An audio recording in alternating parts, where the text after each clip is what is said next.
केंद्रीय वित्त मंत्री निर्मला सीतारमण बजट पेश करने वाली है। सुबह 11 बजे वित्त मंत्री लोकसभा में साल 2022-23 के लिए बजट पेश करेंगे। इस बजट में केंद्र सरकार के पिछले साल के आय व्यय का ब्यौरा तो होगा ही, साथ ही वित्त मंत्री अगले साल के दौरान देश के विकास को रफ्तार देने की योजना का खाका भी देश के सामने रखेंगी। कोरोना काल के बीच ये बजट हर आम और खास के लिए काफी उम्मीदों वाला है। कारोबारी से लेकर नौकरी पेशा तक, किसान से लेकर निवेशक तक, हर किसी की बजट से काफी ज्यादा उम्मीदें जुड़ी हुई हैं। 2014 में सत्ता आने के बाद से मोदी सरकार का ये 10वां आम बजट होगा, जबकि निर्मला सीतारमण बतौर वित्त मंत्री अपना चौथा बजट पेश करने वाली है।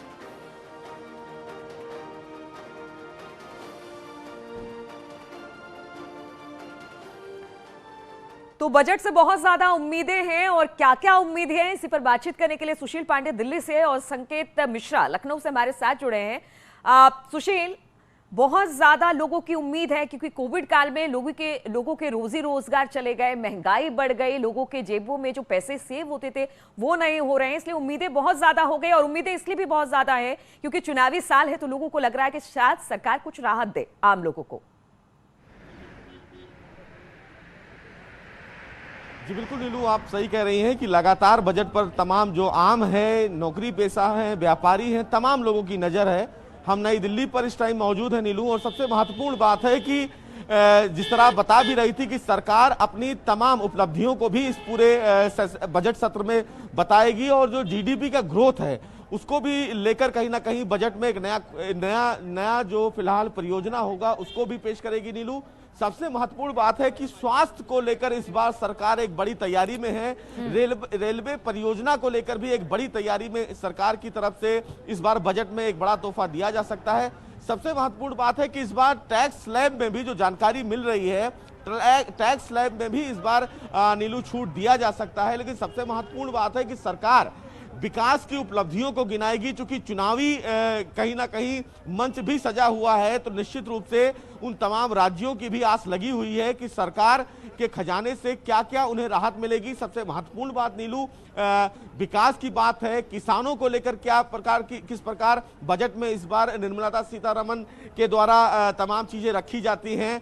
सरकार ने विकास को लेकर, महंगाई को लेकर तमाम जो चीजें की हैं उसका भी खाका आज वो रखेंगी। सबसे महत्वपूर्ण बात है नीलू, इस पूरे मामले में सरकार पहली बार इस बार पेपरलेस बजट जो है वो पेश करेगी। ये निर्मला सीतारमण का चौथा बजट होगा, जिसमें वो सरकार के तमाम लोग जो हैं उनको फिर बताएंगी कि उपलब्धियां क्या कुछ हैं, और सरकार अपने खजाने में आम जनता के लिए या नौकरी पेशा के लिए या व्यापारी वर्ग के लिए क्या कुछ देगी। इसका खुलासा 11 बजे होगा। लेकिन तमाम जो तैयारियां हैं उन तैयारियों में ये उम्मीद लगाई जा सकती है कि इस बार सरकार स्वास्थ्य को लेकर कहीं ना कहीं बिल्कुल उम्मीदों भरा बजट है, और उम्मीद भी बहुत ज्यादा है इस बजट 2022-23 में। संकेत भी हमारे साथ लखनऊ से है।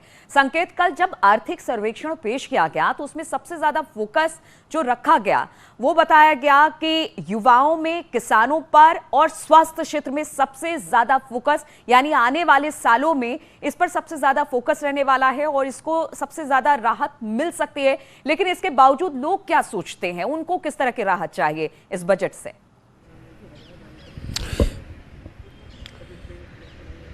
देखिए, 2022-23 का आम बजट आज पेश होना है, और इसमें जो जाहिर सी बात है कि लोगों को उम्मीदें हैं इस बजट से, और ये लोग उम्मीद जता रहे हैं कि टैक्स में छूट मिलेगी। वहीं दूसरी तरफ किसान, महिलाएं और जो नौकरी पेशा लोग हैं उनको राहत की उम्मीद इस बजट से है। वहीं दूसरी तरफ इस बजट में जहां एक तरफ कोरोना की महामारी के बीच ये चुनौती है कि देश के आर्थिक ढांचे को सुदृढ़ करना है, मजबूत करना है, ये एक बड़ी चुनौती है। वहीं दूसरी तरफ अगर हम बात करें तो 5 राज्यों में चुनाव है, तो जाहिर सी बात है इस बजट में चुनावी टच जरूर नजर आएगा। और यही नहीं, जनता भी उम्मीद जताए बैठी है कि इस बजट में उनको राहत मिलेगी। जिस तरीके से बिल्कुल कमर टूट गई थी कोरोना महामारी में आम आदमी की, तो ये कोशिश रहेगी सरकार की भी, और इधर जो लोगों को उम्मीद है कि सरकार से उनको काफी राहत मिलेगी, चाहे वो टैक्स में छूट को लेकर हो या फिर किसानों को उम्मीद है कि उनको लेकर तमाम योजनाएं शुरू हो सकती हैं, वो बजट बेहतर आएगा। तो जाहिर सी बात है एक बड़ा बजट होगा तो किसानों को राहत मिलेगी।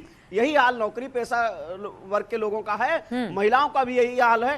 तो एक बात साफ है कि जाहिर सी बात है कि बजट आज पेश होने जा रहा है 2022-23 का, तो आम लोगों को काफी उम्मीद है इस बजट। बिल्कुल उम्मीद बहुत ज्यादा है। सुशील, कोरोना काल में हमने देखा कि पिछले 21 महीनों से, अगर लमसम माना जाए तो 21 महीनों से हम कोरोना की मार झेल रहे थे।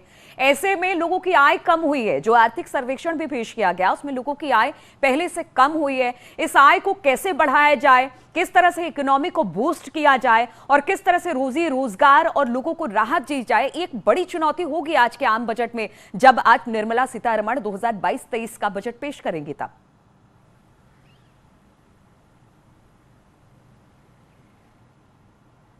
तमाम जो आम जनता है निश्चित रूप से उनकी कमर टूटी है।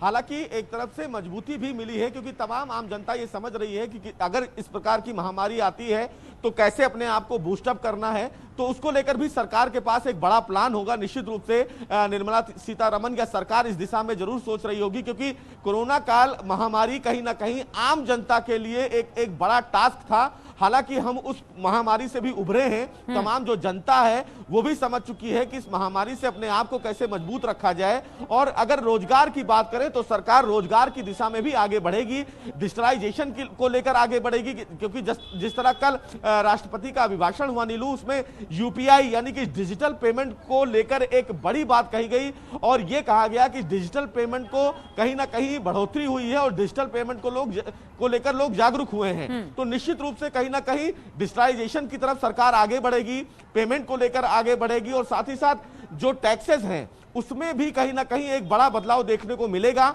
आम जनता के लिए भी कहीं ना कहीं उम्मीद हो सकती है कि जो 2.5 लाख से 5 लाख का स्लैब है उसमें कहीं ना कहीं जो एक 5% का आंकड़ा जो टैक्स में कटता है, इस बार सरकार हो सकता है कि उसमें कुछ ढील दे और तमाम लोगों को राहत दे। बिल्कुल, नौकरी पेशा लोगों के लिए तो यही है कि टैक्स सेविंग हो, जो पर्सनल लोन वो लेते हैं उसमें जो ब्याज है उसमें कमी आए, और कहीं ना कहीं जो एटीसी की बात हो रही है, जिस तरह से आप कह रहे थे कि 2.5 लाख से 5 लाख बढ़ाया जाए, इन सब पर तो नजर रहेगी। अब देखना होगा क्या सौगात मिलती है। लेकिन संकेत, सबसे बड़ी बात, चूंकि उत्तर प्रदेश में चुनाव होने हैं, किसान का मुद्दा यहां पर सबसे बड़ा है। किसानों को किस तरह से राहत आज मिल सकती है, इसके अलावा खास तौर पर एमएसएमई सेक्टर, क्योंकि कोरोना काल में हमने देखा वोकल फॉर लोकल या फिर एमएसएमई सेक्टर में लगातार काम किया गया सरकार की तरफ से और कहा यही गया कि रोजी रोजगार आप खुद से कीजिए, बाकियों को भी रोजगार दे। तो इस सेक्टर पर भी कितना फोकस रहने वाला है?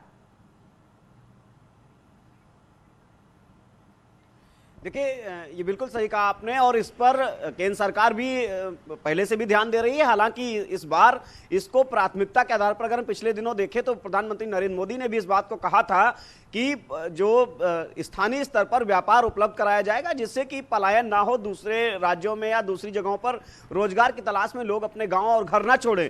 तो वही एक वजह है, उत्तर प्रदेश सरकार इस पर काम भी कर रही थी और ये उम्मीद भी है इस बार इस आम बजट में कि उत्तर प्रदेश सरकार ने जो एक वन डिस्ट्रिक्ट वन प्रोडक्ट करके एक योजना शुरू की गई थी कि जिस जिले में हर जिले की एक खासियत होती है, वहां पे चाहे वो पीलीभीत की बांसुरी हो, मुरादाबाद के पीतल के बर्तन हो, तो ऐसे रोजगारों को बढ़ावा दिया गया और वहां पर उनको तमाम सरकार की तरफ से अनुदान दिए जा रहे थे। लेकिन अब केंद्र सरकार से जरूर उम्मीद लगाए आम आदमी बैठा हुआ है कि इसमें उनको राहत मिलेगी और उनको स्थानीय स्तर पर जब बजट होगा तो जाहिर सी बात है रोजगार भी होगा। बहुत कम देर का और इंतजार बाकी रह गया है। 11 बजे जब वित्त मंत्री आएंगे और बजट पेश करेंगे, फिर देखना होगा क्या कुछ उनके पिटारे से निकलता है। फिलहाल बहुत बहुत शुक्रिया आप दोनों का हमारे साथ जुड़ने के लिए।